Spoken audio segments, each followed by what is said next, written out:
બામણિયા નવસારી રોડની બાજુમાંથી પસાર થતા ઝેરવાવરાના ઝેરીફળિયા રોડની બાજુમાં નાળાના કામમાં ભંગાર. મહુવા તાલુકાના ઝેરવાવરા ગામના ઝેરીફળિયાથી ગુણોસવલ અને કાંકરિયા ગામે જવા માટે નજીક પડતા રસ્તા પર મસમોટો ખાડો પડ્યો છે. ઝેરીફળિયાથી ગુણેશ્વર કાંકરિયા તરફ જતા રસ્તા પર 1 વર્ષ પૂર્વે બનાવવામાં આવેલ નાળામાં ભંગાર પડ્યું છે. 1 અઠવાડિયા પહેલા સરપંચ સાથેની મુલાકાતમાં સરપંચ દ્વારા જણાવવામાં આવ્યું હતું કે 1 અઠવાડિયામાં રિપેરિંગ કામ કરી દેવામાં આવશે, પરંતુ 10 દિવસ બાદ પણ ઝેરવાવરાના ઝેરીફળિયા પાસે નાળાનું કામ કરવામાં આવ્યું નથી.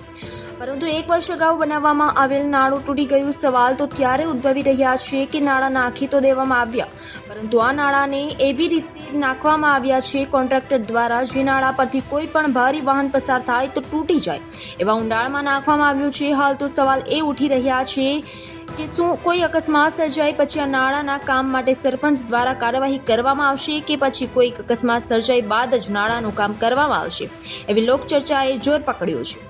Reporter Bhavesh Patel, RMG news, Mahuva.